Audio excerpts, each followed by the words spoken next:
শেরপুরে জামায়াত প্রার্থী জাতীয় নির্বাচনে ভোট বর্জন করলেন। বিভিন্ন ধরনের অনিয়ম ভেবে তিনি সাংবাদিক সম্মেলন করে কি জানাচ্ছেন মনোযোগ সহকারে শুনুন। এরকম পরিস্থিতিতে আমি নির্বাচনকে বয়কট করলাম এবং নির্বাচনকে বর্জন করলাম। শ্রীবর্দী ঝিনাইগাতি আসনের নির্বাচনে ভোট গ্রহণ আজ সকাল 7:30 থেকে 128টি ভোট কেন্দ্রে একযোগে অনুষ্ঠিত হয়। সকাল থেকে ভোট শুরুর আধা ঘন্টা পর থেকে বিভিন্ন কেন্দ্র থেকে যে সকল অভিযোগ পেয়েছি তা আপনাদের সামনে অবগতির জন্য তুলে ধরছি। শ্রীবর্দী উপজেলার খরিয়া কাজীচর ইউনিয়নের লঙ্গরপাড়া উচ্চ বিদ্যালয় কেন্দ্রের দ্বিতীয় তলায় উত্তর লঙ্গরপাড়া পুরুষ বুথের সহকারী presiding officer Mohammad Khairul Alam voter উপস্থিত হওয়ার পূর্বে ব্যালটের পিছনে একাধিক সিল ও স্বাক্ষর করে রেখেছেন। বিষয়টি আমি জামাত প্রার্থী হিসাবে জানতে চাইলে সহকারী প্রিসাইডিং অফিসার মোহাম্মদ খায়রুল আলম ভুল স্বীকার করেন এবং পরবর্তী পর্যায়ে এমন হবে না এই মর্মে প্রিসাইডিং অফিসার মোহাম্মদ আব্দুর রূপের সামনে ক্ষমা প্রার্থনা করেন। লঙ্গরপাড়া সরকারি প্রাথমিক বিদ্যালয়ের প্রত্যেকটি বুথের ব্যালটগুলোতে পূর্ব থেকে সহকারী প্রিসাইডিং অফিসারগণ ব্যালটে সিল এবং স্বাক্ষর করে রেখেছেন। বিষয়টি বিজ্ঞ এক্সিকিউটিভ ম্যাজিস্ট্রেট মুর্শেদ আলম সাহেবকে অবহিত করলে তিনি বিষয়টির সত্যতা নিশ্চিত করেন এবং সহকারী প্রিসাইডিং অফিসারগণ অন্যায় করেছেন বলে স্বীকার করেন এবং তাদেরকে এ ধরনের কার্যক্রম থেকে বিরত থাকার জন্য তিনি নির্দেশ দেন। আমি জামাত প্রার্থীকে তিনি পরবর্তীতে ব্যালটে আর কোনো সিল মারা হবে না বলে এই বিষয়টি নিশ্চিত করেন। এক পর্যায়ে ধাক্কাধাক্কির ঘটনা ঘটে।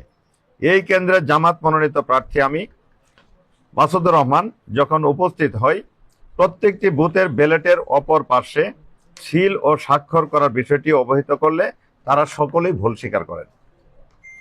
শ্রীবর্দী ইসলামিয়া কামিল মাদ্রাসা কেন্দ্রে শ্রীবর্দী উপজেলা বিএনপি সাধারণ সম্পাদক আব্দুল্লাহ আল মামুন দুলাল, শ্রীবর্দী পৌর বিএনপির আহ্বায়ক ফজলুল হক অকুল, শ্রীবর্দী পৌর ছাত্র দলের আহ্বায়ক শুভন শাহরিয়ার রাফি, বিএনপি নেতা প্রণব, সাবেক ছাত্রদল নেতা রাজু, সাবেক ছাত্রদল নেতা জিয়াউর সহ বিএনপির নেতা কর্মীরা প্রত্যেক বুথ দখল করে ভোটারদেরকে প্রকাশ্যে সিল মারতে বাধ্য করেন।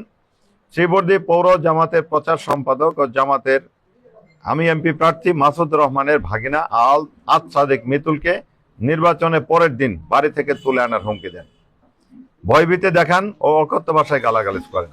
কেন্দ্র থেকে পুলিং এজেন্টদেরকে বের করে দেন, প্রকাশ্যে ব্যালট ছিনতাই করে সিল মারতে থাকেন। সামগ্রিক বিষয়ে শ্রীবর্দী উপজেলা যুব বিভাগের সভাপতি 72 ঘন্টা প্রশাসনকে অবহিত করতে গেলে প্রশাসনের সামনে শ্রীবর্দী উপজেলা বিএনপির সদস্য সচিব ও শ্রীবর্দী পৌর বিএনপির আহ্বায়ক ফজলুল হক চৌধুরীর নেতৃত্বে বিএনপির নেতা কর্মীরা তার উপর অতর্কিত হামলা করে মারাত্মকভাবে আহত ও জখম করেন। বর্তমানে জামাত নেতা আমির হামজা মিস্টার শেরপুর সরকারি সদর হাসপাতালে চিকিৎসাধীন রয়েছেন। শ্রীবর্দী সরকারি কলেজ কেন্দ্রে জামাতের ভোটার স্লিপ বিতরণের সময় শ্রীবর্দী উপজেলার সাবেক আহ্বায়ক জুবাইদুল ইসলাম রাজনের নেতৃত্বে প্রায় 1 থেকে 150 জন বিএনপি নেতাকর্মীরা জামাত কর্মীদের হাতে থাকা ভোটার তালিকা, স্লিপ, গুরুত্বপূর্ণ নথিপত্র জোরপূর্বক ছিনিয়ে নিয়ে যায় ও ভয়ভীতি প্রদর্শন করা হয়। সরকারি কলেজ কেন্দ্র থেকে জামাতের এজেন্টদেরকে বের করে দেওয়া হয়। ঝগড়াচর উচ্চ বিদ্যালয় কেন্দ্রে জাল ভোট দেওয়ার সময় আমি ব্যক্তিগতভাবে বিএনপির কর্মীকে হাতে নাতে আটক করে প্রিসাইডিং অফিসারের কাছে হস্তান্তর করি। সকাল থেকে ঝগড়াচর কেন্দ্রে ব্যাপক জাল ভোট প্রদান করা হয়েছে এবং ঝগড়াচর কেন্দ্রে আমি থাকা অবস্থায় পরবর্তীতে আরেকজনকে পুলিশের মাধ্যমে জাল ভোটকারী তাকেও প্রিসাইডিং অফিসারের নিকট হস্তান্তর করি। ঝগড়াচর সরকারি প্রাথমিক বিদ্যালয় কেন্দ্র একই অবস্থা বিরাজমান। এখানে জাল ভোট বিএনপির নেতা কর্মীদের অযাচিত আনাগোনা দেখা যায়।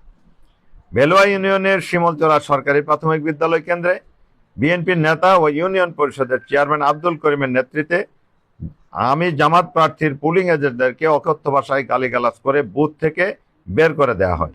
বিষয়টি প্রিসাইডিং অফিসার হুমায়ুন কবির জুয়েলকে অবহিত করা হলে কোনো প্রতিকার পাওয়া যায়নি। Sreebardi Akbaria public pilot institution থেকে কেন্দ্রে শ্রীবর্দী পৌর বিএনপির সদস্য সচিব এস এম সোহান, পৌর বিএনপির যুগ্ম আহ্বায়ক শহীদুল্লাহ কায়সারের নেতৃত্বে একদল ভোটার জাল ভোট প্রদান করে। দাঁড়িপাল্লা প্রতীকের এজেন্টদেরকে হুমকি ও ভয়ভীতি দেখিয়ে বুথ থেকে বের করে দেওয়া হয়। খড়িয়াকাজীচর ইউনিয়নের পুরাগড় সরকারি প্রাথমিক বিদ্যালয়ে ধানের শীষের এজেন্ট মোসাম্মদ রুজিনা বেগম নিজ হাতে ভোটারদের ব্যালটে সিল দিয়ে ব্যালট বাক্সে ফেলেন। প্রিজাইডিং অফিসার আবুল কালাম আজাদকে বিষয়টি অবহিত করা হলে তিনি এ ব্যাপারে কোনো পদক্ষেপ গ্রহণ করেননি। শ্রীবর্দী সদর ইউনিয়নের উত্তর শ্রীবর্দী সরকারি প্রাথমিক বিদ্যালয় কেন্দ্রে জামাত কর্মীদের উপর হামলা ও মারধর করা হয়। কাকিলাকড়া ইউনিয়নের গড়খোলা সরকারি প্রাথমিক বিদ্যালয় কেন্দ্র থেকে জামাত এজেন্টদেরকে অকথ্য ভাষায় গালিগালাজ করে বুথ থেকে বের করে দেওয়া হয়। এ ব্যাপারে প্রিসাইডিং অফিসার ও প্রশাসনকে অবহিত করে কোনো প্রতিকার পাওয়া যায়।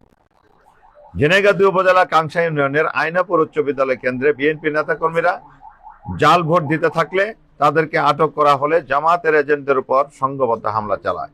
জামাতের এজেন্ট তাজুল ইসলামকে ব্যাপক মারধর করে মারাত্মকভাবে আহত ও জখম করে। ঝিনাইগাতী উপজেলা কাংসা ইউনিয়নের গান্ধীগাঁও সরকারি প্রাথমিক বিদ্যালয় কেন্দ্রে ঝিনাইগাতী উপজেলা ছাত্র দলের সভাপতি শহীদ মাওলানা রেজাউল করিম হত্যা মামলার আসামি আরেফিন সোহাগ সহ কয়েকজন বিএনপি নেতার নেতৃত্বে জাল ভোট প্রদান ও প্রকাশ্যে সিল মারা হয়। রানীশিমল ইউনিয়নের টেঙ্গরপাড়া উচ্চ বিদ্যালয় কেন্দ্রে বিএনপি নেতা সেতুর নেতৃত্বে জাল ভোট দিতে গেলে জামাতের এজেন্টরা প্রতিবাদ করলে তাদের উপর অতর্কিত হামলা চালায়। শালমারা সরকারি প্রাথমিক বিদ্যালয় কেন্দ্রে বিএনপির লোকজন অপ্রাপ্ত বয়স্কদের দিয়ে জাল ভোট দেওয়ার সময় জামাতের এজেন্টরা প্রিসাইডিং অফিসার ও পুলিশ প্রশাসনের কাছে প্রতিবাদ ও অভিযোগ করেও কোনো প্রতিকার পায়নি, বরং তাদেরকে ছেড়ে দেওয়া হয়। শ্রীবর্দী পৌর এলাকার তাঁতিয়াটি সরকারি প্রাথমিক বিদ্যালয় কেন্দ্রে শ্রীবর্দী পৌর বিএনপির যুগ্ম আহ্বায়ক ও সাবেক কাউন্সিলর এর নেতৃত্বে জাল ভোট প্রদান করতে গেলে জামাতের এজেন্টরা বাধা প্রদান ও প্রতিবাদ করলে তাদের উপর বিএনপির নেতারা সংঘবদ্ধভাবে হামলা চালায়। প্রিয় সাংবাদিক ভাই ও বন্ধুগণ, এমন পরিস্থিতিতে নির্বাচন সুষ্ঠু হবে না, এটি আপনারাও দেখেছেন, আমিও দেখেছি, আমাদের নেতাকর্মীও দেখেছে, জনগণ দেখেছে, ভোটাররাও দেখেছে। এরকম পরিস্থিতিতে আমি নির্বাচনকে বয়কট করলাম এবং নির্বাচনকে বর্জন করলাম।